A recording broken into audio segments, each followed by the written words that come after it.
Kosaki biso la disque d'or aux 8. 5 millions d'exemplaires. Mais ce qu'on a s'assemble les loyaux, personne ne te dira qu'il y a un Congolais qui a disque d'or. Alors, ce qu'on a vérité, wana, ba monio fiti, ah, alo baratro, po azazo boma. Mais vas-y ma sœur, vas-y. Kende na s'assemble ou bien na sabama awa, tout na bango qui est ce musicien congolais qui a disque d'or? Personne.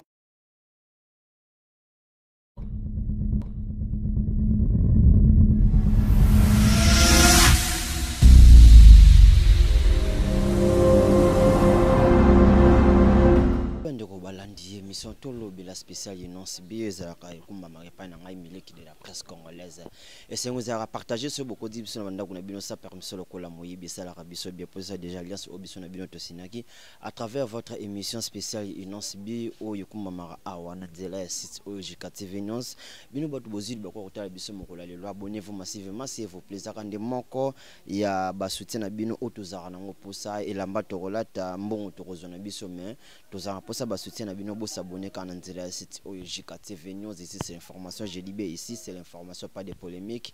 Ah biso to bela kaka Innonce Bi yum to zili boko biso moko lelo ah wezaka ka spécial Innonce Bi soko za na ba argument za na oya koloba pona les jeunes leaders benga biso na ba numéro neza na bande d'écran na téléphone na sorti na télévision na ozo tala biso to ko yamba yo pe to ko solola na yo ndenge esengaka po bande ko bele balika déjà awa oyo bazala ba tigre na ba molodoy donc tozarana ba awa yo pe soza moko ya fanatique ya Innonce Bi benga biso ba numéro wana eza na bande d'écran to yamba to ko solola na yo ce qu'il faut. Alors très chers abonnés dans notre plateau je suis avec Dada wa Taifa, donc avec Dada wa Taifa ya koloba ezali po moko mi balese bakuta ni foka ba solola. Donc à tout à l'heure on a découvert Dada wa Taifa te ou ayebi na ou ayebi te tozo ka lelo Montréal ce que tozo mon côté biso déjà invité na biso to solola qui je dis bonjour Dada wa. Bonjour Melik de la presse boulangerie à Maloba, bonjour na ba étoile nanga. On a benga kabaza très cher pour nangai na pesi bino ba bonjour ba bonsoir par rapport ya air bokolandanga. J'ai dit bonjour na yemoko leader, jeune leader. Star du moment Innonce Bi, meilleur artiste d'Afrique, rien à dire. Ezara katata nzambe yemoko akomaki biso to accepter yango. J'ai dit bonjour l'équipe na yemo bimba, bureau mobimba. J'ai dit bonjour big manager les Prince Baloumé. J'ai dit bonjour na meilleur réalisateur d'Afrique centrale, Achille. J'ai dit bonjour na ingénieur de son, Jizo. Bonjour na tonton Toshi. Machine Madaradaka. Bonjour na Kingakati. Bonjour na les groupes. Les griffes du tigre monde, je vous salue tous. Parce que si je commence 1, 2, 3, 4, 5, 6, 7, 8, baoloba, mère à pony. Rendez-vous, et les 23, réunion à ba griffe. Je dis ba griffe, ba vrai griffe. Rendez-vous les 23, à ne pas manquer. En tout cas, to kuta na biso nyonso et ko sala bien. Milik de la presse, mituna yayo et anunanga, et salanga bien. Merci beaucoup. Merci Dada wa Taifa. Boni basango la jeune leader. Basangwaje leader eza posé tranquille quand de balobaka likamu na mutu te elongo na Yesu tozo pasola nzela esike mema biso esala biso ba bien esala biso ba kitoko makasi. Jeune leader a kopé maloko la bébé mais rendez-vous na lelo mama na bango Rebo Chule akobimisa single moko. Je crois déjà ba manzaka bazo kendo beta daka. Tu es avec les jeunes leaders, tu es avec Rebo Chule. Rien à dire. Merci. La musique familiale, hein? Bon, baza déjà ensemble. Donc tu es avec Jean Leader, tu es avec Jean Rebo Chule. C'est comme ça, non? Alors, nous avons combien de biso qui a pour ça à rejoindre le groupe ya Batigre et passera comment? Pour rejoindre le groupe ya Batigre, ya ba griffe, est-ce kaza griffe? Oui. Ce kaza griffe, ezana condition mon côté pour rejoindre le groupe ya ba griffe. Il faut quota parce que pour quota na groupe ya ba griffe et sengwe loko mokote mais il faut à la défenseur infiltré te candidat de Taïfa et Moralo, rien à dire. Condition morosate, tu envoies seulement ton numéro, peut-être chez Dada Taïfa, peut-être Dada Taïfa ko transmettre yango na ba qui les droits ba okota yo na groupe ya ba griffe. Rendez-vous les 23, rendez-vous ya ba longi ba griffe nyonso ingeta.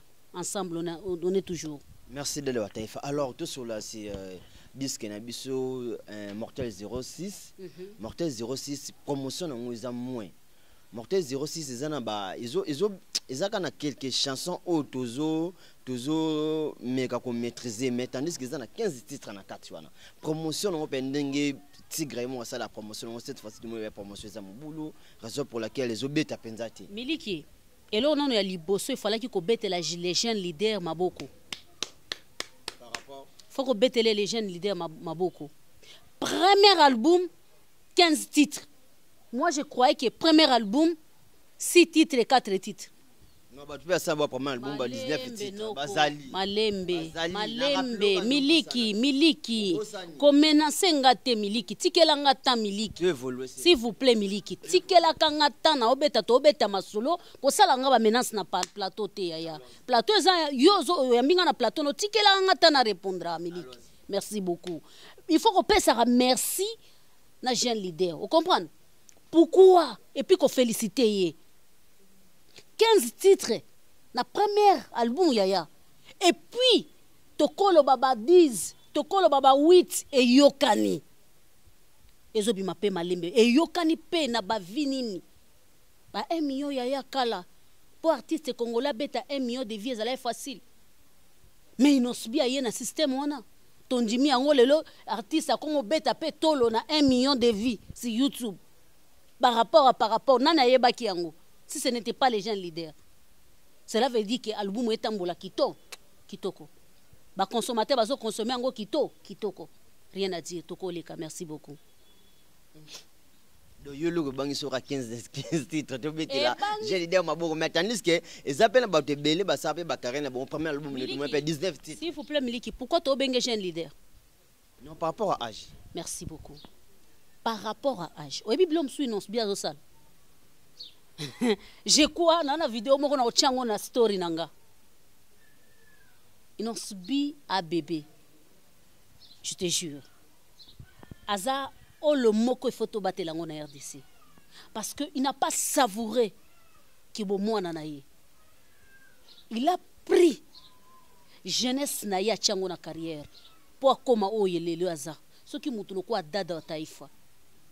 Maman ya bane belé azo se permettre azo attendre afin dans un plateau naie afin de quelque part à lobila pour un jeune leader. Cela veut dire que jeune leader a mérité bato ba lobila et puis soit image ya bato ba lobila ka jeune leader bazala ndeni. Tu étais na conférence de presse, tu étais na concert au seranda qui compte na en bureau na ezaki ndeni. Il y a que 2 caboche. Cela veut dire que non. C'est là où, souvent, la lobaka, intelligence ya Kabila, notre ancien président Fandaka, azala qui entouré na mitu ya RDC, et Fandaki na maboko na ye. Alinga kende boye, docteur 1, a ebissé qu'il ne faut pas faire ça, monsieur le président. Alinga zonga boye, docteur 1, il ne faut pas faire ça, monsieur le président. Et les lois commis meilleur en RDC. Rien à dire. C'est tout ce que je peux dire. Maintenant, la conférence de presse, tout le monde qui j'ai eu qui a représenté, trophée n'est pas bâti, granion soit pas mon soit bazala, bamonango, bavanaye, partager peut-être à moukier. Mais jusqu'aujourd'hui, dans tout le monde, il peut être plus les gens leaders salon. À Bossa nous comment? Merci beaucoup. Ce qui mémoire n'angeza moulaïté, ce qui mémoire n'angeza penza pembeni na koloba ke conférence de presse les kanaki les 6, n'est-ce pas? Conférence de presse les kanaki les 6, concert ezala ki les 9. Eza nsungu ya ma famille. Vous comprenez? Et puis aloba ki ango bien, so au salango na ba vrai griffe. Tu me comprends non? Na ba vrai griffe. Ba griffe ya solo. Bo ba mérité ba simbelo ko wana po epeze makasi. et ana kilo moko makasi nda osala na bango ce qu'on comprend de loko wana osala na ba griffe faut biro mobimbe fanda ba osala ngo ndenge nini et pas le baki bien faut ba lia faut sepela na ba griffe na ye. Donc nous aussi on ne peut pas venir parler ne loko tozana information nangote. Nous aussi nous sommes là, on est en train d'observer. Quand on va nous appeler Dada wa Taifa, qui monsieur Kingakati Joseph Molobeli, Toto Tosh, venez ensemble. J'ignore. Nadia Jeba ne parle même pas. BM, l'international, rien à dire. Câble, na pointe. Donc, et ça cas normal. Maintenant, à tout à l'heure, c'est bien que j'ai l'idée qu'il faut travailler à présenter des trophées, n'est pas vrai griffe. Si on dit les vrais, il y a des faux aussi. Maintenant, vous différenciez la vraie griffe comment? Bon, MKR mo bozala mo ba mituna mo bozala compliqué na comprendre angote, bozan ndenge na yo. Rien à dire. Non, si on dit vrai, il y a des faux aussi. Il y en a bien qui sont différencier la vraie griffe. Pour bien filtrer bakoya tu dis que non au vrai au faux ce qu'on a dit boy ba faux toye ba bango comment au faux griffe et ça moi pas si pour na ko identifier vrai griffe na faux griffe mais toye ba bango kaka kala teo bokoye ba bango na misala na bango ko bima polele on comprend kala te ata kota ki lokwa serpent na sima ba fleur alingami azunzo to fleur oyo après moi minute muki asanini abima boye baye. Cela veut dire que non et ça moi pas pour na ko identifier comprendre MK c'est comme ça rien à dire on peut tout les. Merci de Dada wa Taifa toujours en grâce sur la conférence de presse to kanga ki l'homogène leader abaki azolite musique ya mboka na ye ezalaka na mutu moko te po grand pays lokola Congo boye ka mutu moko azala tête fu bazala ta mo 7 10 12 15 20 ou 25 30 donc yesko azolite na biloko wana. Maintenant to moni agisu ko bakisa fo pe batu bakoma kolia na musique ndenge ye pe azomeka kolia na musique. Et ça les biso bien to moni mona mboka fali pour l'actualité nous oblige to moni mona mboka fali pour pas azui disque d'or. Plus ngamo na vanda kinabi mais marambo jeune leader alobaki penza na conférence de presse yango ekomi ko salama pour batu pe bakoma kozwa kolia kozwa pe ba titre moko oye ba titre musu OP yazala na musu pe fu bazong OP yazala te batu pe musu fu bazong mais azaka mutu mo te mi baleti sonde tsoko ko encourager artiste Fally Ipupa okoyo kolobani na otala caméra na bosembo naza mopanzi sango naza na droit ya koloba ngana kopesa ye félicitations.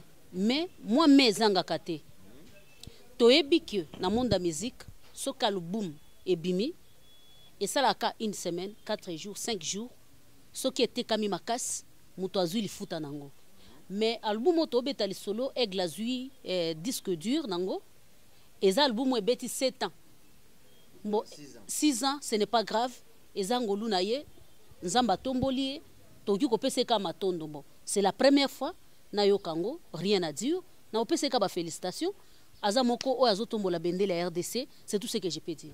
Ndeko moko pazati gra komeli biso asali meleki de la presse autant kombo de papa mama komi star munene lokola Fally Ipupa pour azwa disque d'or fo 6 ans 30 featuring alors yongo kutu babosana déjà avec 3 millions d'abonnés aza incapable ya koteka 50 000 exemplaires na un fabrica sikutu azwa disque d'or.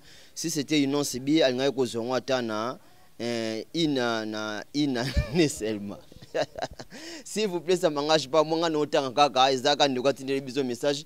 Maintenant Fally Ipupa abi 6 ans 30 featuring aza incapable de koteka même 50 000 za griffe mais yo a défendre no bien monique c'est oza faux griffe ndeko yo mo te ko bisa non eza opinion na ye eza opinion na ye omoni griffe na griffe aza na ndenge na oloba comprendre ana ndenga oloba musique pe ana ndenge nango pe ekendelaka comprendre miliki mais ndenge to fandi awa ne bande ipenzo lobi spécial inonce bi bien cela veut dire que rien que inonce bi mais ils ont empêché bisote que tokota moi à côté ba voisin moké tokota côté ba cousin na ba cousine mokete pour ezaka nzungu ma famille et sangsa musique ya mboka na biso yango tokoti côté ba cousin na biso na ba cousine na biso pour to solola na ndenga normal eza opinion na ye toko empêcher été opinion na ye andenge monanga te toko beta ndenge moko te alobi asala analyse na ye rien n'empêche analyse na ye bato belé basali yango donc toko koloba te ke griffe wana akomi bongo alobi mabete c'est normal c'est la première fois na yoka ke album beti 6 ans ezwa toyebi kaka ke ezalaka 4 par rapport ya etekeli na yo ya baexemplaire eloko na yo par rapport ya babiloko na yo osali bakompase yo mpona mosala toyebi ke ya mado esala kaka une semaine ezwi eloko nango parce que mérita toyebi biloko ebele toyebi yo mpe bapesa yo toyebi biloko ebele oyo ke umelaki te par rapport etekeleli nango par rapport ya ndenge ezalaki sur le marché et sengaki ke ekende vite vite babeta ngo dadada esale mabongo rien à dire c'est tout ce que je peux dire disolo tozo beta ça jeune leader en plus nazo telemela tigre o akomi et griffe o akomi akoko comparer aigle na griffe te parce que tango zo beta akoko comparer aigle na tigre te pourquoi il y a une place ba pesa la confusion na ba guerre yo mi bengi griffe kende o komango na ba commentaire ko komango na émission na bisoté parce que ba awa eza rien que inosbi c'est tout ce que nous pouvons dire ce qui toche polémique musicale là to koyamba bino nyonso et kokota kalate. Merci très cher abonné, je vous rappelle de notre plateau je suis avec Dada Wataifa donc Yazamora Balobeli à légende de Nansibi donc Dada Wataifa batindeli mbote mingi page Joël Bofol depuis Chypre du Nord et alors to comme na biso na suka émission merci na temps disposaki poto kabola monda mbona yo jeune leader répéter wapi non a répéter na parler na ye a répéter na parler na ye ana ba parler belé kande ba musicien nyoso basala kandenge Fabrigaz asalaka kandenge fali pour pasalaka soko monike nana ba parler na nge belé yane sika osala te olena kende pa ba tu na sala na parler nanga eza munene eza na clôture munene eza na empêchement moko te eza na eloko moko te donc na répéter na parler nanga jeune leader a répéter na parler no soko za na besoin ya ko assister na répétition na to pesio accès na to pesio numéro ya bureau na ye jour à répétition OK parce que oza déjà moko ya ba griffe oza déjà elongo eza remarquable malgré oza église au milieu du village na place ya ba griffe ba kobo yote ba yamba yo na maboko mibale parce que oza déjà na laisser passer na yo. Merci Dada Wataifa to komi na biso bien na suka to skena question ka moko poto ka bwana yo répondre à biso avec sincérité. Maintenant le soki to zuyo to tio kaka muleki nzela moko boy ozano pe na ngambo batigrate ozano pe na ngambo moko boy to tio kaka mutu ça comme analyse surtout obi au critiquer jeune leader au critiquer ndeti nani to kabwani na biso wana penzana che penza mama bane belé nazui jeune leader petit frère nanga lokwa Fabrice Mande so na lingina critiquer ye na oyebisa ye atika ko exposer moi sinaye aza déjà mama bana na ye malgré rebo aza star un certain moment il faut azala na biema moko ozo lakisa ke aza mwasi ya mutu malgré babala eti wana na lobeli yango na ndenge ya grande sœur mama ya bana ebele ya mibale akoleka lisusu koloba loba pamba te ko répondre mutu n'importe qui te donc il doit rester si a parlé à partager en a bureau, il y a les gens qui vont parler. En plus, bureau ils n'ont subi finga kate et encadra kamutu. Ce que le bi qui n'ont subi à sala ki bongo la ça ba preuve. Et puis sur à sala ki bongo eza pona Niger quoi que na conférence de presse eza ki na ndeko na biso moko Balbine a posé quelques questions moko je crois et kota ki moi bato belé betsa ki bango libaku mais yé moko répondait ki ango sincèrement a nia quitté aloba ki j'ai parlé ça mais je parlais ça par rapport à quoi n'agissait qui par rapport ya ba menace et anande on a biso moko aza ivoirienne José ayebani presque en Afrique centrale mobimba a uti ko zwa ba attaque moko na pays na bango par rapport ya vie privée na ye je crois que artiste wana a komaki na point ya kobanda ko répondre ba fani na ye na tikotak c'est tout le monde qui a pris ça mauvais mais batuna ki alobaki c'était une moyen de me défendre parce que na komaki na point ya suka ezaka na moment moko biso batu to komisaka bato to benga ba star bato maboma alobi ke no ko kali souti ça suffit o eganga ka mutu moko alobi j'en ai marre donc a komi marre na badir na yo na badir na ye akolo babilo mususu kaka po ami pesa ta kimia na ndenge na ye alors c'est tout ce que je peux dire aza suna niveau wana te atika biro na ye et s'encadrer na bateau bazo s'occuper na mais ana eloko eloko aza leader il faut yemoko à répondre c'est tout ce que je peux dire. Merci beaucoup. Je vous en prie. Merci Miliki. Merci na bande rono so bozwa ki libako Rolanda spécial non si bu tambola repa na ngai Miliki de la presse congolaise, autorité morale de tous les chroniqueurs. Donc abonnez-vous massivement sur J4TV News, ça vous sera pas de ici, c'est l'information j'ai libé ici, c'est l'information. Yom dozi di barota la biso moko lelo abiso de sala polémique était abonnez-vous. C'est la biso commentaire na malamu na mabi wana ezaka ko engager yom dozi la biso commentaire wana. Mais les autres la biso commentaire au s'abonner au fini croche notification pour rater vidéo na biso moko. Dede wa taifa ne vidéo sur ba dédicace ya numéro contact pour toka bwana. Numéro ezalaka na sewana. Merci. Olingo benga ya malongo lingi dada taifa ezaka ko s'abonner ndenge Miliki alobi. Abonnez-vous massivement na pesi ba oyanga ba vrai nanga. Mami balemisa de toka bwana c'est. GB. La forme selon Jésus-Christ. BM international. Losa kona au bisou. Na yomoko MK. Rachel Mande, Rachel Masolo, bisous. Mes enfants, équipe technique Nanga. Et Titan, les garçons Bogard, bisous à toi. Rien à dire, je vous adore ma famille. Bisous. Merci na bande onyo so bolanda kibiso, merci na ba diaspora onyo so bokota kibiso na banda kuna bino sans permission. Boze belé na tanga na tika nani donc tozotala ka ngonga po tozape batu. Ce qui est sumasi azongi tenga na bino to okuta na mikolezo ya protégez-vous bien on est ensemble. Merci.